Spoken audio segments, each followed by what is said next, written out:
Hey all my Crimsonites, and welcome to the Crimson Cure channel, where we embrace our femininity, increase our womanly value, and celebrate our brothers. So join me on our feminine journey to learn, heal, and grow. That we live them tropes out, and every last one of them tropes, the Mammy, the Jezebel, the Queen, and the Sapphire, have one thing in common. What is that? Can anybody guess what all four of them tropes and all the derivative tropes of black women, what do they all have in common?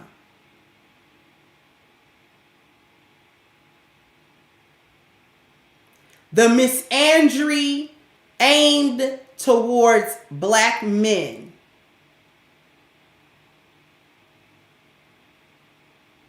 The misandry aimed towards black men.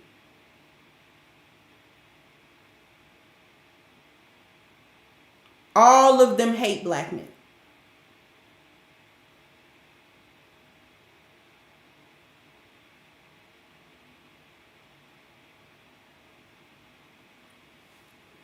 We're going to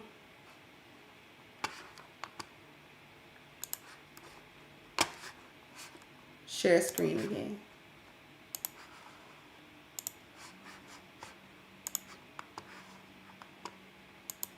Black men in particular watch these videos because they feel like they need to strip themselves of these stereotypical labels and want to be perceived as more feminine, because that usually leads to better treatment. So if you've never come across this femininity content, it usually features a really put together woman or a bunch of Pinterest photos of put together women and advice about how to be more feminine. Some of the advice seems pretty harmless and just like basic self-help / self-improvement type things, such as be open to receiving compliments, be polite, or be emotionally intelligent. There's nothing wrong with wanting to be those things and wanting to improve yourself in that way. In fact, what I find strange is that these things are branded as femininity tips when they don't really have anything to do with being a woman. Like, anyone can be those things. However, yeah, but black women need tips on how to be regular.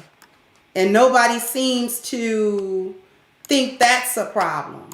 That femininity tips actually start with having some etiquette as a human being. It actually starts with that. Because too many of us are very rude. Too many of us are very crass. They're trying to start you out with classiness. Thank you, Pernu. Thank you again, Noreen.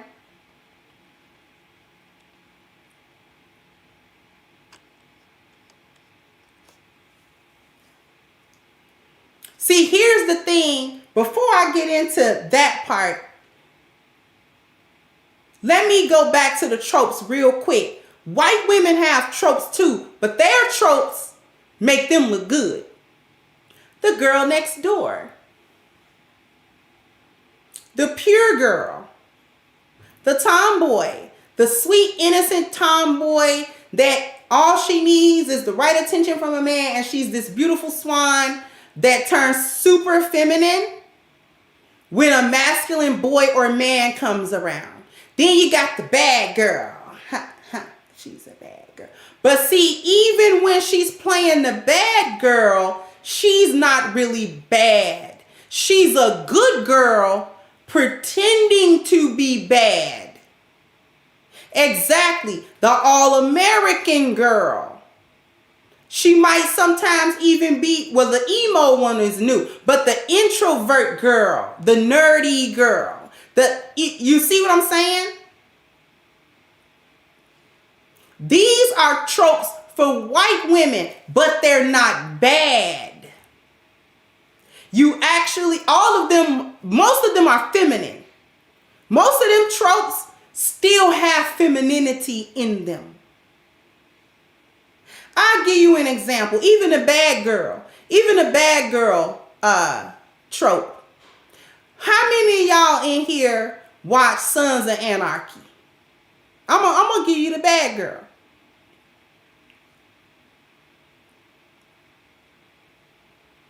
If you ever watched Sons of Anarchy, thank you again, Norrin.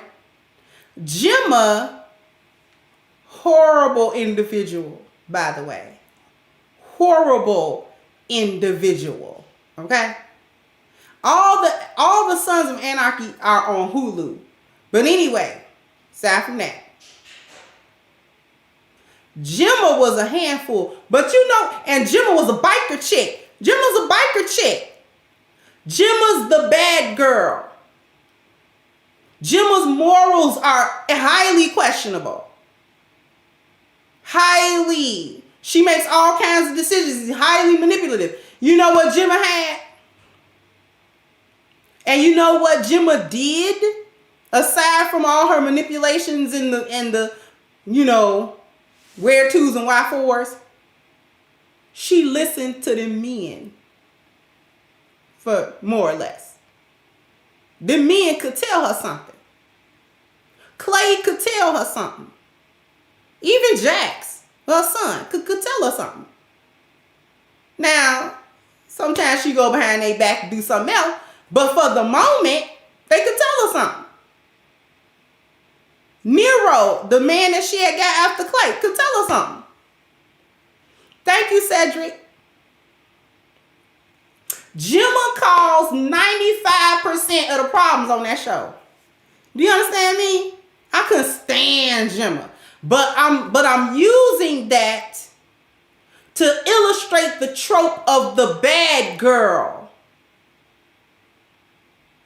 Gemma supposedly, especially in the first few seasons before she got real bad, supposedly she had redeeming qualities. She would help Jax with them kids. She would help around she was supportive of the men that she supported. They was biker guys. She was a biker chick, so she was supporting biker stuff. Thank you, Rob.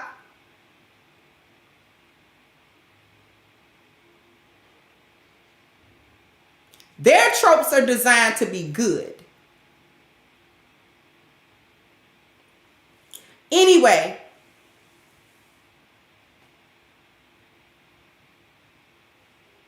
getting to what she said, black women, the reason why she said black women are looking at these femininity videos and things of that nature, trying to divest themselves.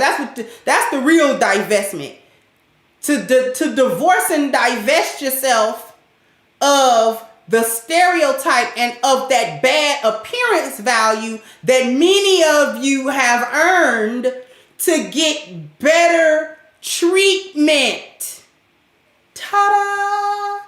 That's why they doing it. To get better treatment. Why shouldn't black women want to do something that nets them better treatment? A better outcome. A better result. Why wouldn't she want to do that? See, slowly there is a small group of black women that are coming to the realization that if they wish to be perceived as women who have feelings, women who have a right to their emotional selves and not be seen as deficient or weak because of their emotions, then she needs to divorce herself from the strong and independent, the Mammy, the Jezebel, the Sapphire, and the Queen trope. She needs to do that. Because too many black women complain that the world doesn't see them as women, doesn't see them as vulnerable, doesn't see them as soft, doesn't regard them, you know what I'm saying, as sometimes incapable, and that be okay. Like white women do. They cry about white women's tears, getting things, getting black men in trouble, getting people in trouble. But you know why white women tears work?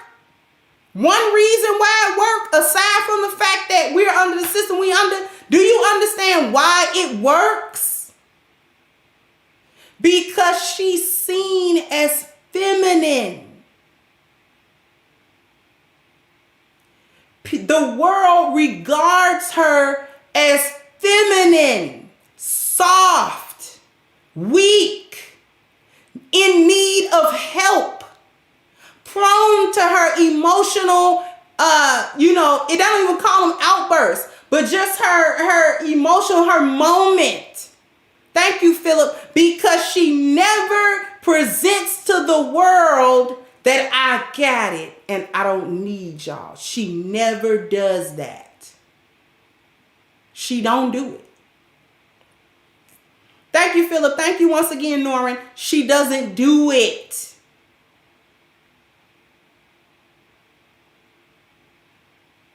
Black women don't get that same level of consideration because when something happened to you outside, you jump bad instead of cry.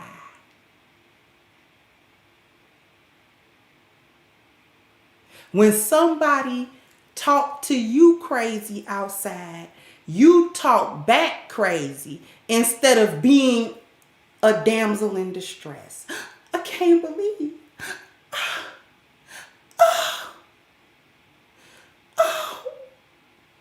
Sometimes you got to be hurt for somebody to view you as hurt or able to be hurt.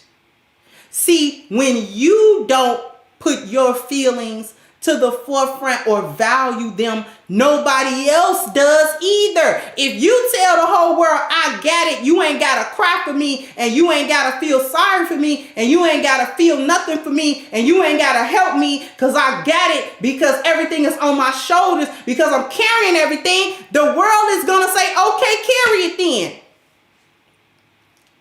And when you break down, we don't want to hear no belly aching.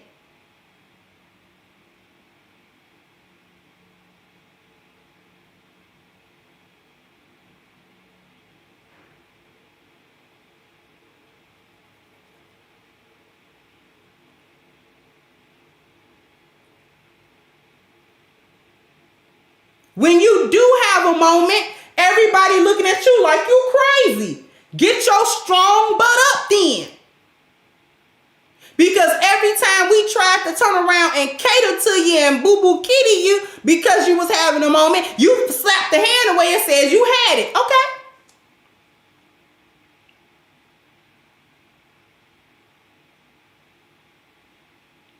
Don't nothing ever hurt your feelings. Don't nothing ever bother you. Y'all, you know what I'm saying? If it do bother you, you don't break down and cry. You argue, cuss somebody out, or fight.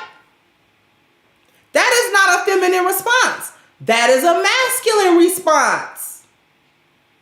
Which is why